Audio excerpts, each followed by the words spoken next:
और बड़भागी इसलिए हो कि तुझे तेरे कुल का कलंक धोने वाली, कुल का क्या तेरा कृत्य का कलंक धोने वाली तुझे पत्नी सुनीति मिली है। भाग्यशाली हो इसलिए कि तुमको पुत्र के सही अर्थ में पुत्रत्व को सिद्ध करने वाला पुत्रनाम नरका तस्मात् त्रायते इति पुत्र। पुत्र वही जो नरक से दे पितरन को त्राण। तो तुम भाग्यशाली हो, नरकों से त्राण पाने वाला भी और नरकों से त्राण दिलाने वाला भी पुत्र पैदा हुआ है, तुम भाग्यशाली हो। गुरुदेव तसल्ली हो गई, सांत्वना हो गई। ध्रुव भूखे नहीं मरेगा और ध्रुव मरेगा नहीं, विद्यमान रहेगा। एक जिज्ञासा और उठ रही है, बोलो क्या जानना चाहते हो? कहा कि मेरी जिंदगी में मेरी आंखों के सामने मेरा ध्रुव आएगा, मैं उसे एक बार अपने प्यार भरे स्निग्ध नेत्रों से देख सकूंगा। नारद जी ने कहा कि आएगा, अवश्य आएगा। कब तक आएगा? बोले गिनते रहो, छठवां महीना पूरा होते होते ध्रुव तेरे सामने हो। मुहूर्त भी निकाल दी। बोले कि हरि की अविचल भक्ति से कुल की कीर्ति बढ़ाए, होकर पूर्ण काम ध्रुव शीघ्र मिलेगा आए। राजन, ध्रुव नहीं शिशु सामान्य, ये साधारण शिशु नहीं है। ध्रुव नहीं शिशु सामान्य, इसे तुम पुरुष अलौकिक जान।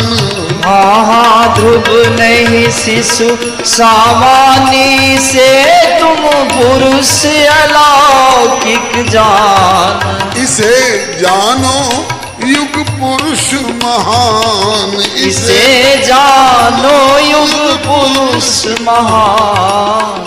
पायो अचल लोक ध्रुव लोक, भक्त ध्रुव धर के हरि को ध्यान।